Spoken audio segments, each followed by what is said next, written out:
بسم اللہ الرحمن الرحیم۔ السلام علیکم۔ پیش خدمت ہے ناول سائقہ۔ اس کی مصنفہ ہیں رضیہ بٹ اور اسے آپ کے لیے پڑھا انائزہ مصطفیٰ نے۔ یہ ناول آپ کے لیے national audio library for the blind کی جانب سے پیش کیا جا رہا ہے۔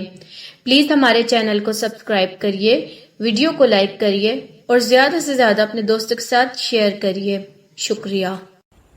لیکن نواب فاروق کا التفات ناجی کے حق میں سود مند ہونے کے بجائے زہرناک ثابت ہوا۔ اس کی راہوں میں کانٹے ہی کانٹے بکھر گئے۔ لب مرگ نواب فاروق نے عاقبت سنوارنے کے لیے بیٹے کی خطا بخشی کر دی تھی، بہو کو دامان شفقت تلے لے لیا تھا، لیکن گھر کے دوسرے افراد کے دل سے کینہ نہ نکل سکا۔ نواب فاروق کی دی ہوئی مراعات نے اس کینے کو خوفناک بنا دیا۔ ناجی گھر والوں کے سینے پر لوٹتا ہوا سانپ تھی۔ حسن بانو تو اسے ایک نظر نہ دیکھ سکتی تھی، سعدیہ اسے کچا چبا جانے کی فکر میں تھی، اور فوزیہ کا بس چلتا تو اس کا گلا گھونٹ دینے میں بھی دریغ نہ کرتی۔ اس کی کواری محبت کے سینے میں چبھا ہوا نشتر تھی ناجی۔ طاہر اس کے منسوب تھے اور دل ہی دل میں فوزیہ نے اس منسوب کو محبوب بنا لیا تھا۔ ناجی کو ذلیل کرنے، گوار اور بدتمیز ثابت کر کے رسوا کرنے کی ہر ممکن کوشش کی گئی۔ اس کا تمسخر اڑایا گیا، دیہاتاً اس کا جیسے نام ہی منتخب ہو گیا تھا۔ یہ سب شرپسند طبیعتوں اور للہی بغض کی پیداوار تھی، ورنہ ناجی تو طاہر کی قربت میں بہت کچھ سیکھ چکی تھی۔ شادی کے بعد ایک بدلے ہوئے طرز زندگی سے وہ تہذیب یافتہ اور مہذب طبقے کے بہت کچھ عادات و اطوار اپنا چکی تھی، لیکن اہل خانہ کو اسے ذلیل کرنا مقصود تھا۔ ناجی کی حالت اس پرندے کی سی تھی جسے کھلی فضاؤں سے زبردستی پکڑ کر سونے چاندی کی سلاخوں والے پنجرے میں قید کر دیا گیا ہو۔ سوال صرف قیدی کا ہوتا تو بات اور تھی، یہاں تو ذہنی کچوکے جان لیوا تھے۔ غریب ناجی کے تو وہم و گمان میں بھی نہ تھا کہ اسے ان حالات سے دوچار ہونا پڑے گا۔ نواب فاروق کی حالت بگڑتی جا رہی تھی۔ طاہر باپ کی پٹی سے لگے تھے، دن بھر میں بمشکل چند گھڑیاں ناجی کو دیکھنے کے لیے آتے۔ وہ گھر والوں کی طرف سے مطمئن تھے، ناجی سے کچھ پوچھتے ہی نہیں تھے۔ ناجی بھی کچھ نہ کہہ سکی۔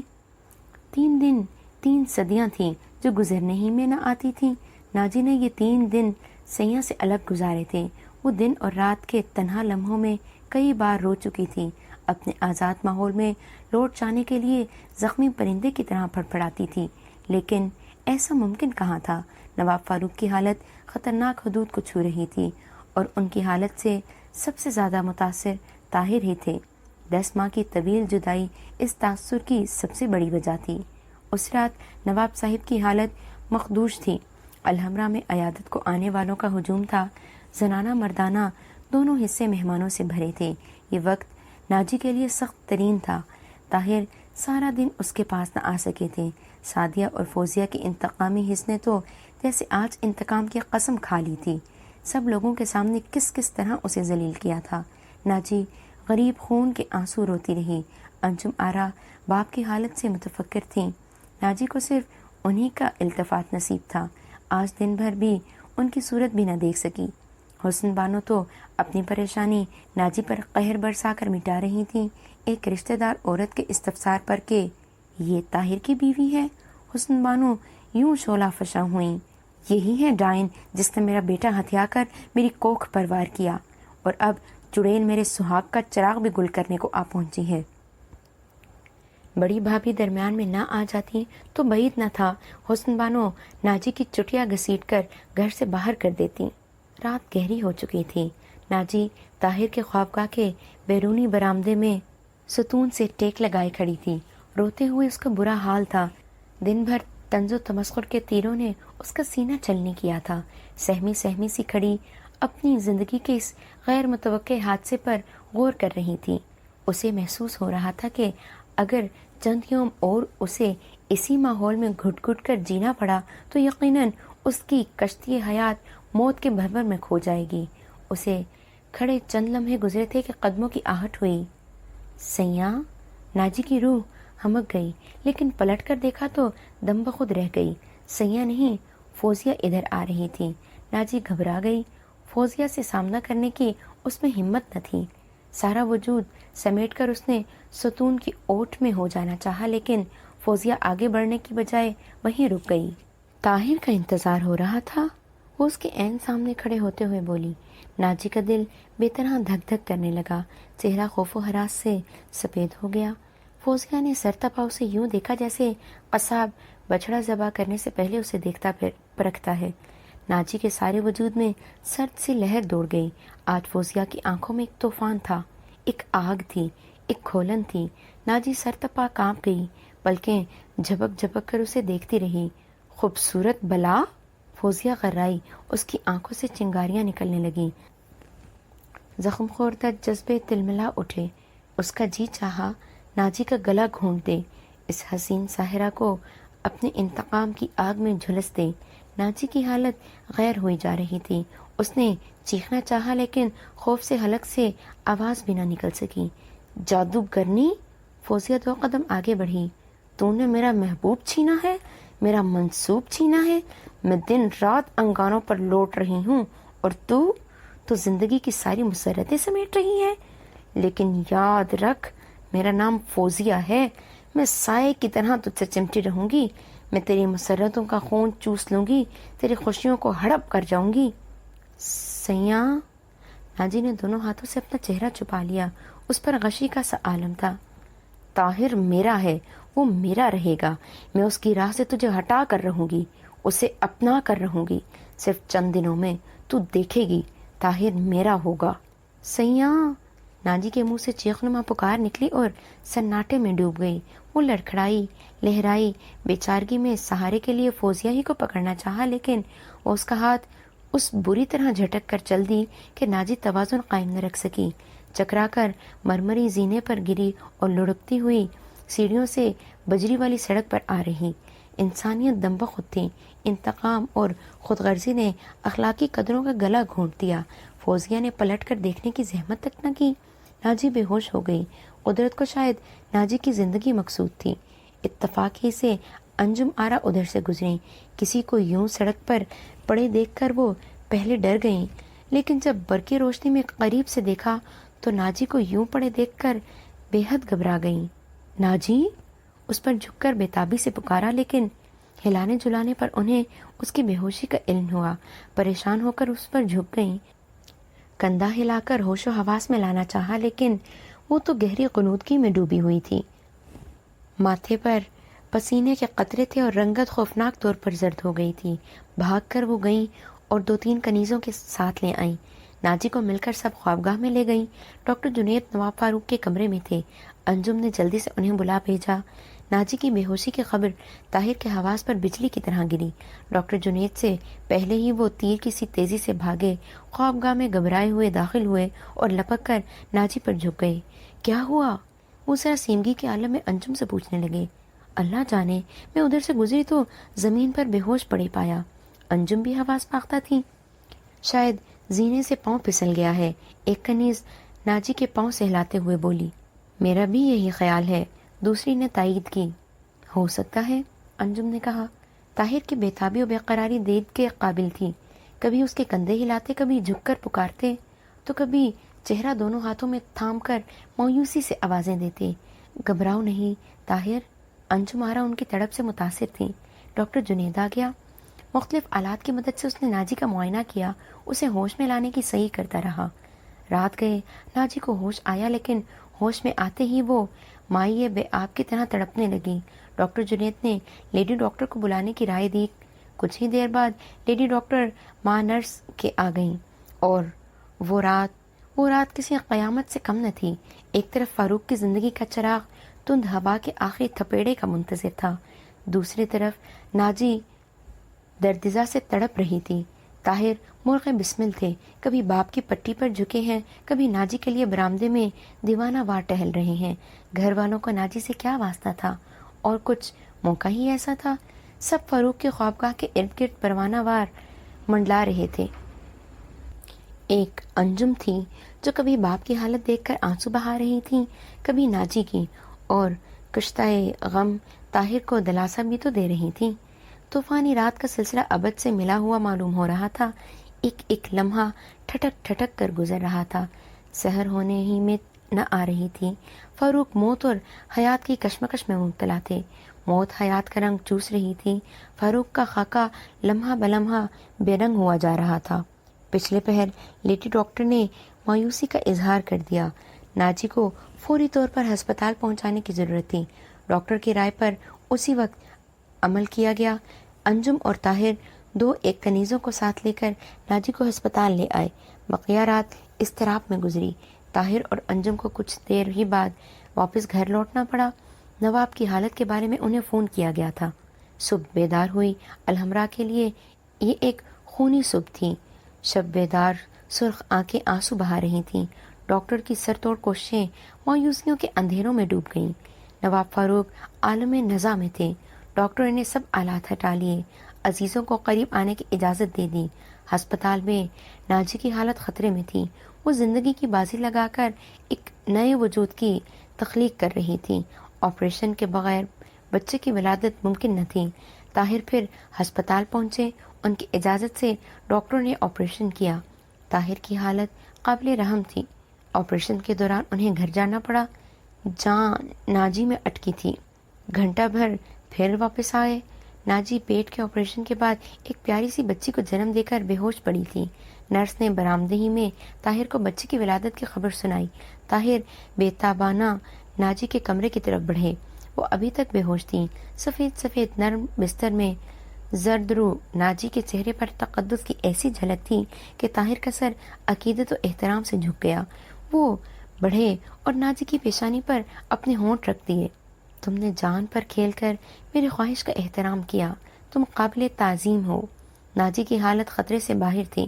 ڈاکٹر نے آ کر تسکین و تسلی دی. طاہر نے بچی دیکھنے کی خواہش ظاہر کی. دوسرے کمرے سے نرس سفید کپڑوں میں لپٹی ہوئی پیاری سی بچی کو لے کر آ گئی. طاہر نے ایک نظر اس پر ڈالی. پیار و محبت کے کچھ نافہم سے جذبے ان کے دل میں مچل اٹھے. سائقہ، انہوں نے پیار کی شدتوں سے پکارا. لیکن اپنے چمنستان محبت کے اس شگوفے کی مہک سونگنے سے پہلے ہی دوسری نرس گھبرائی ہوئی اندر آئی. الحمرا سے فون آیا ہے کہ، وہ کپ کپاتی آواز میں بولی. طاہر بوکھلائے ہوئے کمرے سے باہر نکل گئے اور جب وہ فاروق کی خوابگاہ میں پہنچے تو وہ ابدی نیند سو جانے کو تھے. بچی کی ولادت کی خبر یہاں بھی پہنچ چکی تھی. پہلا لفظ جو اس سے منسوب کیا گیا وہ منحوس تھا. موت و زیست کی کشمکش نے آخری مرحلہ طے کر لیا. زندگی نے ہتھیار ڈال دیے اور موت نے اپنی کامرانی کے سیاہ جھنڈے گاڑ دیے. ایک کوہرام مچ گیا. ایک قیامت ٹوٹ پڑی. آہو فغاں نے الحمرا کے در و دیوار ہلا کر رکھ دیے. زندگی کے شکست پر آنسو بہانے کے سوا چارہ ہی کیا ہوتا ہے. سکون ناجی کی تقدیر سے حرف غلط کی طرح مٹ چکا تھا. بچی کی ولادت سے کمزوری بے حد ہو گئی تھی. باپ کی وفات سے طاہر کئی جنجالوں میں پھنسے تھے. ناجی ہسپتال سے واپس گھر آ گئی تھی لیکن طاہر کو اطمینان کا ایک لمحہ بھی اس کے قربت میں نصیب نہ ہوا. تعزیت کرنے والوں سے چھٹکارا ملتا تو جاگیر کے تنازع، جائیداد کے بکھیڑے اور کاروبار کے جھنجھٹ گھیر لیتے. انہی جنجالوں میں الجھ کر رہ گئے. اکثر ہفتہ بھر گھر سے باہر رہنا پڑتا. دوڑ دھوپ میں انہیں ناجی کے پاس رہنے کی فرصت ہی میسر نہ آ سکی. ناجی گیلی لکڑیوں کی طرح اندر ہی اندر سلگ رہی تھی. طاہر آزاد کو صرف قفس ہی میں ڈال دیا ہوتا تو بات بھی تھی. یہاں تو قید کے ساتھ ساتھ نشتروں کی چبھن بھی تھی. ایک لمحہ بھرپور اذیت تھی. فوزیہ کسی بدروح کی طرح اس کی زندگی کا تعاقب کیے جا رہی تھی. وہ جب بھی ناجی کے سامنے آتی سر تپا کانپ جاتی. اسے یہی محسوس ہوتا جیسے فوزیہ عورت نہیں ڈائن ہے جس کے خونی جبڑوں میں لمبے لمبے نوکیلے دانت ہر وقت اس کی حیات کو چبا جانے کے لیے تیار رہتے ہیں. چڑیل، تجھے میں اپنی راہ سے ہٹا کر دم لوں گی. دانت پیستے ہوئے فوزیہ کئی بار یہ جملہ اس سے کہہ چکی تھی اور ہر بار ناجی کے خوف و ہراس میں اس جملے سے کپ کپاتا ہوا اضافہ ہوا تھا. گھر کے دوسرے افراد بھی تو فوزیہ سے کم نہ تھے. طاہر جتنے دن گھر سے باہر رہتے ان لوگوں کو اپنی زخم خوردہ حس کو تسکین دینے کا جیسے ذریعہ میسر آ جاتا. انجم آرا کی نگاہ لطف و کرم میسر تھی لیکن ان دنوں وہ بھی اس قدر مصروف تھیں کہ ناجی کی سلگتی آگ کی آنچ محسوس ہی نہ کر سکیں. بات صرف ناجی کی ذات تک ہی محدود ہوتی تو شاید وہ دل پر پتھر رکھ کر